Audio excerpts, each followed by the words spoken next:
My name is Jonathon Meades, and this series is called Further Abroad. It's set in a distant present, in a land where there's no such word as ordinary, and where every...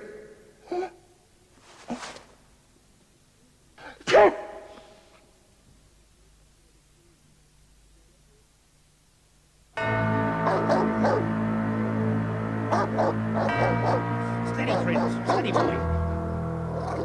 I must make my position clear. I believe the finest, fondest way to show affection for an animal is to eat it. This is, I admit, a conviction that has yet to find much favour with my compatriots. If it had found favour, we'd see a lot more spaniel burgers and Labrador chops and New Season's puppy than we actually do. We don't see any. Not here in Blighty, we don't.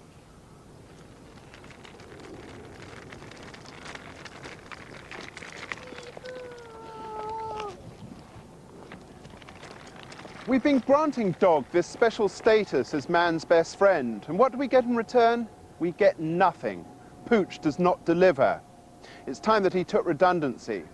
It's time, too, that man found himself a new best friend. Too haughty, and too fond of drugs. All take and no give. All bone and gristle, frankly. Pigs! Pigs. That's more like it. Mate and meat, chum and chop. But where do you find them? Where do pigs live?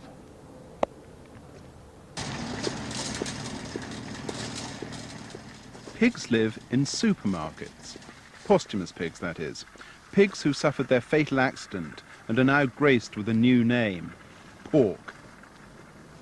The buildings themselves, which are usually beside bypasses or on former industrial estates, are crudely packaged to suggest barns or farm buildings or stables, something generically rustic, which hints at the alleged source of the produce.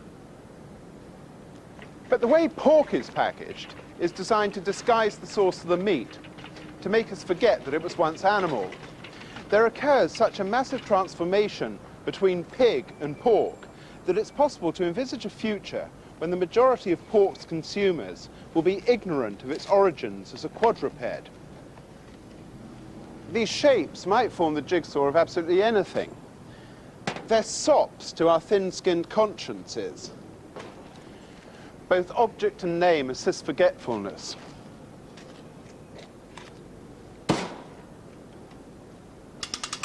There, that should do it.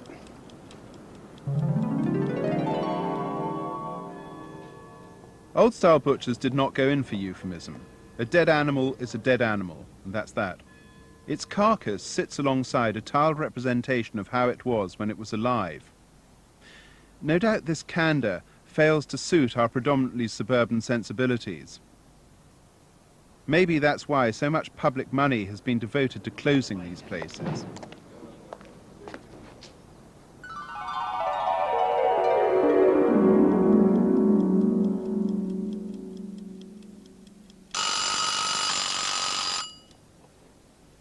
Well, that'll be ready then.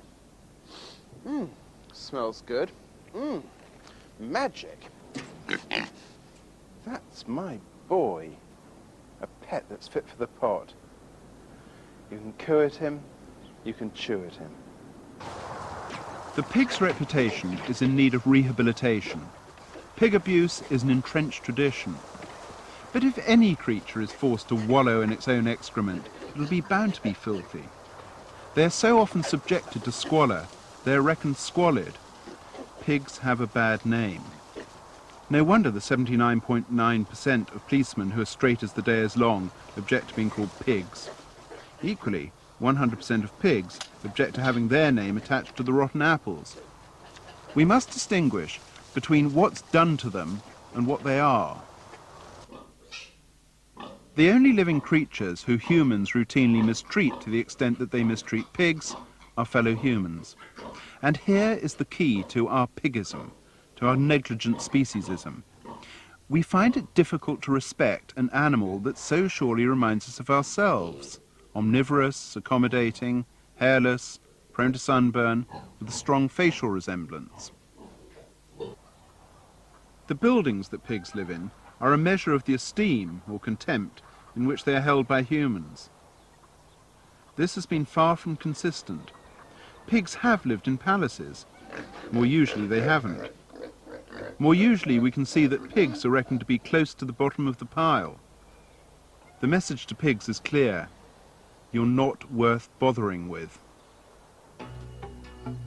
Once a pig is relegated to the position of product, to being nothing more than an economic unit, it is treated, mistreated, as though it was inanimate. Once it is a number on a production line, it has no more life than, say, a camshaft. In factory farms, pigs are prisoners looking not only at a death sentence, but at a grotesque travesty of life and non-life before they arrive at the day of execution, which must come as a relief. How did it all go so wrong for these amiable beasts?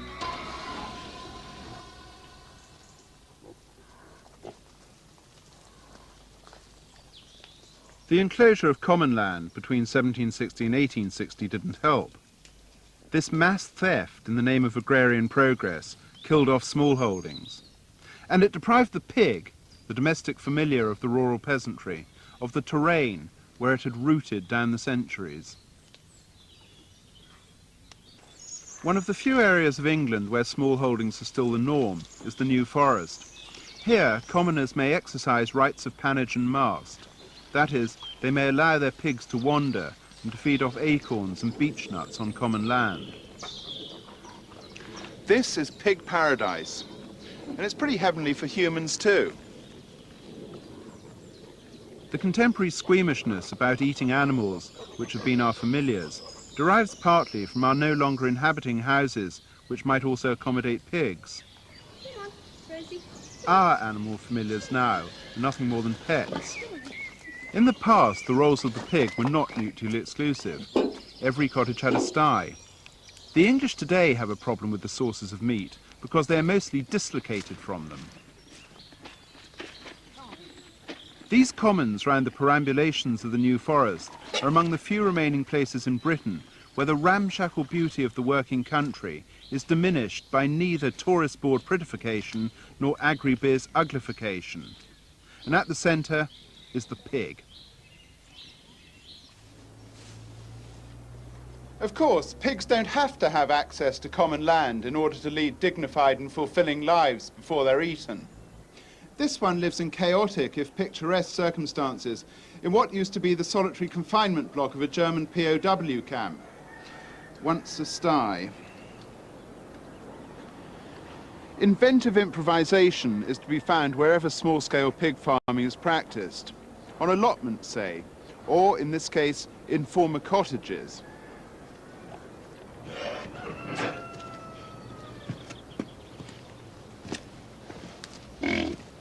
The pigs that enjoy the privileges of such accommodation are not members of commercial herds. They're hobby pigs, show pigs, indulged pigs. Now, corrugated iron and breeze block may seem odd materials with which to indulge a prized animal, but they don't have to be base. They can be used resourcefully, to the loved one's advantage.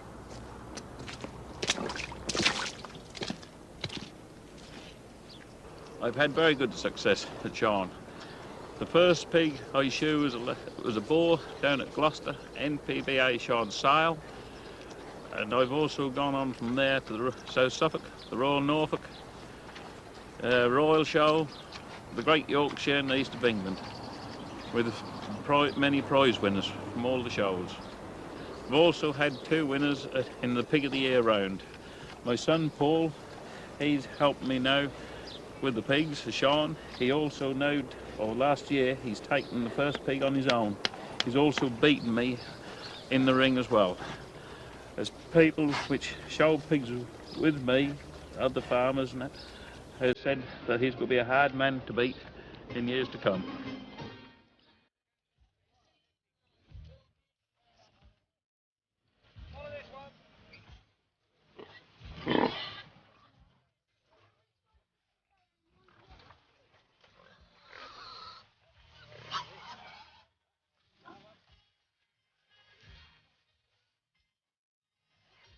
Well, they're very, very quiet, especially the Welsh. This is a Welsh pig. They've got the ears down, and so they tend to be more docile than a lot of breeds. There are strains within breed, but generally the Welsh are a docile breed.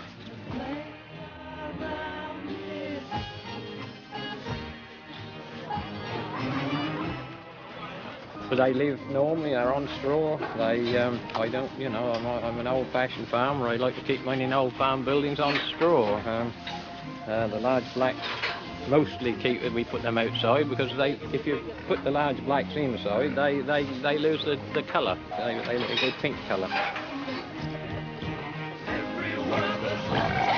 To pig people, it's obviously the beasts rather than the buildings which are paramount. This is nowhere more evident than at competitive shows.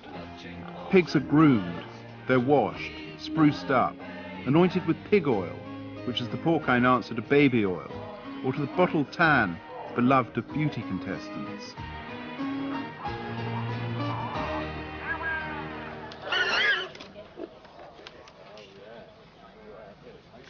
But whereas the champion baby may get to do an advert, and whereas the beauty queen may get to do George Best, the pig's fate is certain, unequivocal. Even in its moment of rosetted glory, the pig is future pork. That building over there is an abattoir. It's as though Herod's men were parked up outside the baby show. Still, that's the way things are for pigs, and we shouldn't rue it. Champions make for a champion feast.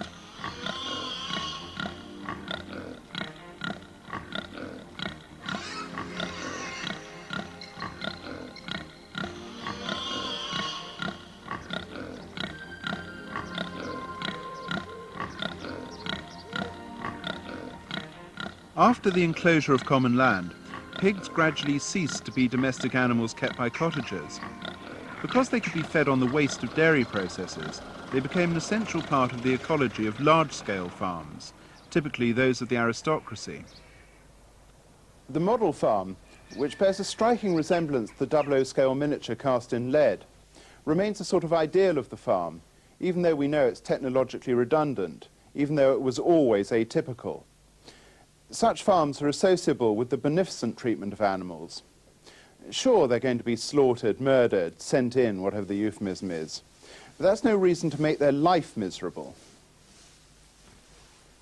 The obligations of nobility extended beyond estate workers to livestock. Indeed, livestock were often as well housed as the labourers who tended them. At Shugborough, the Earls of Lichfield used the architect Samuel Wyatt for both their house and their pigsties. The difference between the earls and the pigs? The earls treated themselves to stone, whilst the pigs had to make do with brick. That rather suited Wyatt's talent, which was for austerity rather than grandiosity. So the humble brick buildings more than matched the pomp of the stone house. The pigs did as well as the knobs.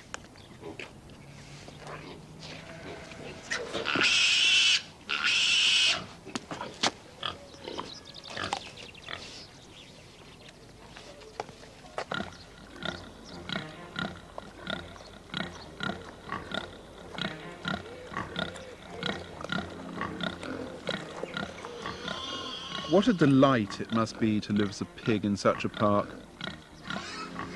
But even pigs who didn't connect so well, who didn't enjoy the patronage and friendship of the mightiest in the land, were treated to humane and considered buildings. There can be no doubt that pigs are sensitive to their surroundings. One need not subscribe to the anthropomorphic fallacy. One need not attribute to pigs human faculties in order to understand that a place such as this will have a far more favourable effect upon a pig than will a factory farm. Piggy, piggy, go on. Hug, hug, hug, hug. Piggy, piggy, pig, pig, pig. Just how good agricultural buildings once were is shown by these sties, which are among the first concrete constructions of any sort in Britain. Now ripe for refurbishment. Suit DIY problem family. It goes without saying that such buildings were erected to the glory of landowners, though they did benefit pigs, as they did all other animals. The late 19th century animal with the right master was housed in a building that had obvious correspondences with the master's own. The late 20th century pig with the right master is housed in a utilitarian structure whose qualities are geometric rather than architectural, which has very little affinity with human habitation. But these arks allow pigs to walk, wallow and feed in conditions that go some way towards aping those of pre-industrial pigs. And it has the important effect of literally bringing pigs out of the closet. Pigs are again becoming part of the rural landscape. It doesn't matter that the farm biz may be doing this simply to counter the criticisms of factory farming. It is being done. And as pigs become as much a part of the rural zooscape as sheep and cows, so will our familiarity with them increase, and so will our appreciation of them grow. These campsites are elementally sculptural. They represent the first move of large-scale pig farming away from the industrialized incarceration which has been the norm for the past 25 years. The mini Nissen huts are like barracks, and the pigs are like squaddies. Sometimes the squaddies like to restage World War I. It may not be pig heaven, but it's certainly not pig hell for the 18% of the porker population which lives in this way.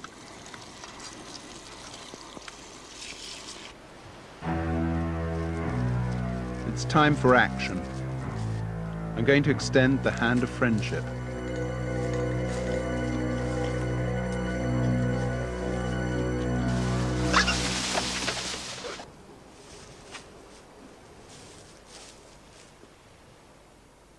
Shooting's too good for them.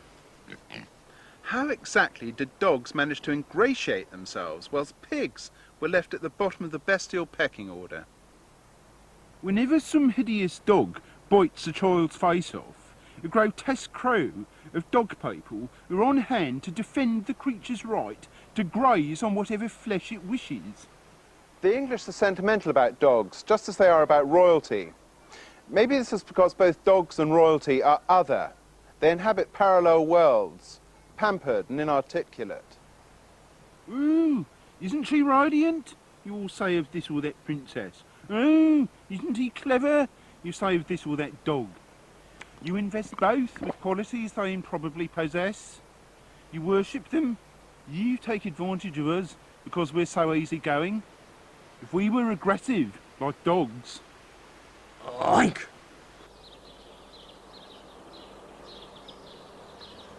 Well, you can read all sorts into the grunts. You can tell how she's feeling.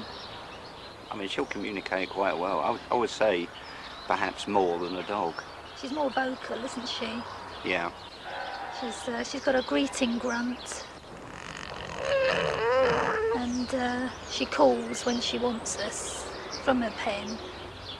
We've had Henrietta about 9 months. She's nearly a year old. We originally had her because we were both out at work, and obviously a dog wasn't practical, and Barry had always wanted a pig.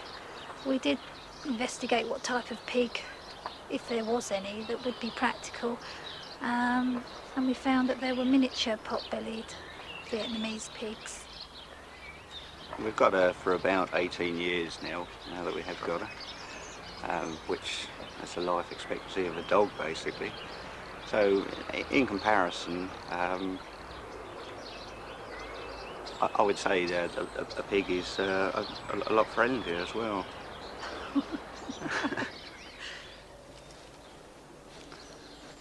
The case for pig as friend and confidant is surely overwhelming.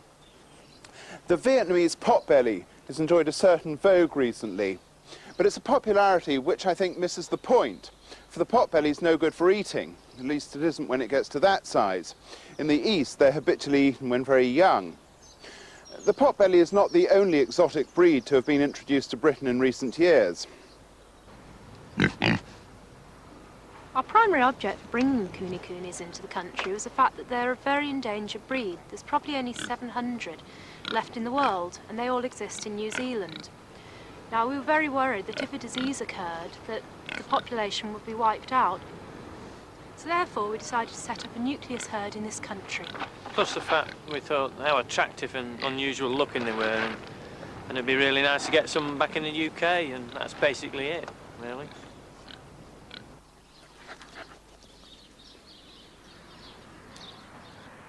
Sit. Go! The Kuni pig is eminently suitable for small holdings. It possesses pet-like qualities. Here, sit. And its flesh tastes very good, doesn't it? One effect of industrialised pig farming is to cause the disappearance of breeds which only 25 years ago were commonplace. Some of them have gone forever, swept away by the irresistible tide of homogenised hog. It's Tom, isn't it? Hi.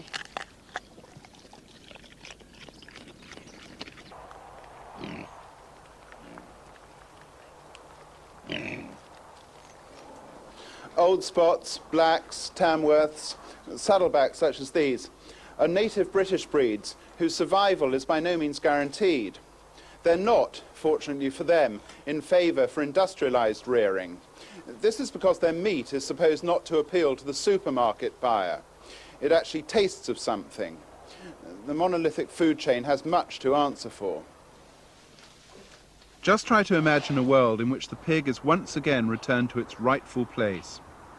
Sure, they'll never fly, but pigs are subject to movement orders, which means that you have to get permission to take one for a walk.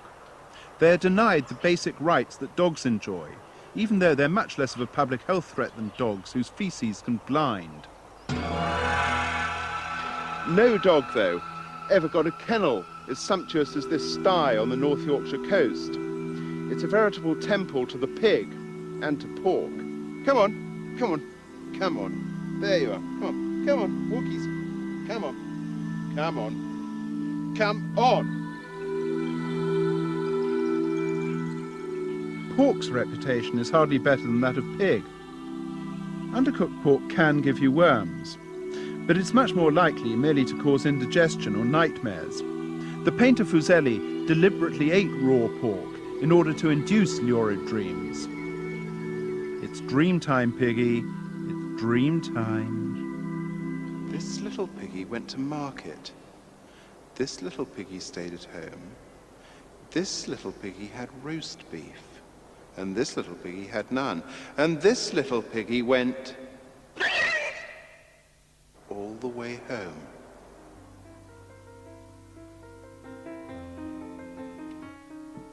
The religious avoidance of pig is probably not based on practical hygienic considerations. It's founded in ancient superstitions. And anyway, pig is eaten in Israel. It's called king rabbit. The name amends the meat. To ingest the flesh of an old chum is to celebrate him, whilst all the while regretting his necessary absence. It's to celebrate a life by the very stuff of its opposite. If only he could have been here. But then, there'd have been no cause for celebration, would there? There's no way round this one. You can eat them, you can walk them, you can play with them. And what else can you do with a pig? You can turn him into a source of spare parts. Pigs are being specially bred now for use in transplants. A sort of quick fit for humans. A doner kebab.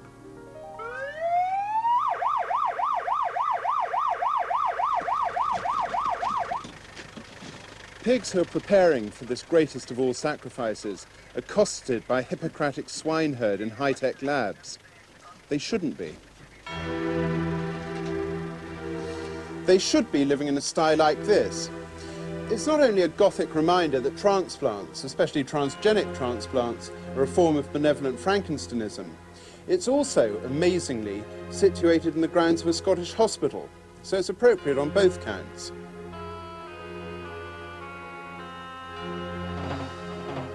Pigs are close to a miraculous rehabilitation.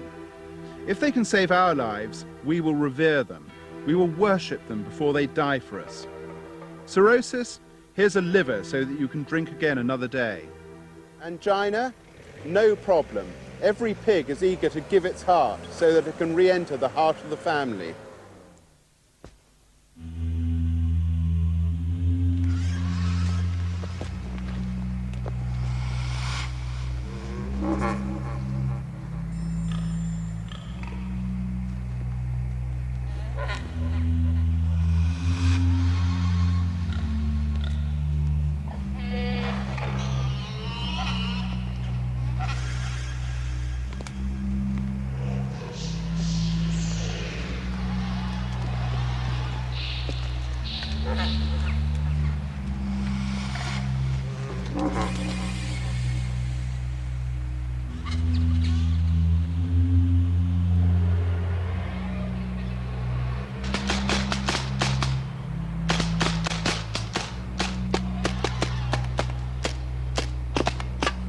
We are opening the gates to immortality.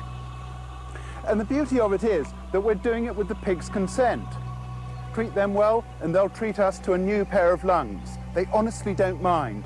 Anything to be of service, anything to oblige.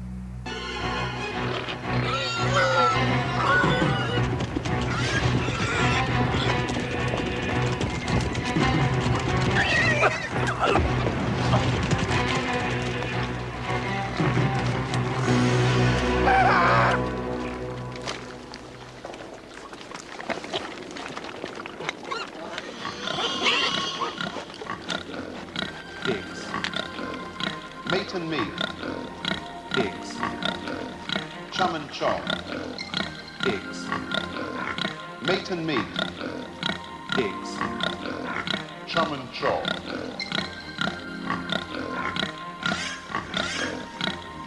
You can coo at him, you can chew at him. That's the way things are for pigs. Pigs. Meat. Pigs. That's the way things are for pigs. Pigs. Meat. Pigs.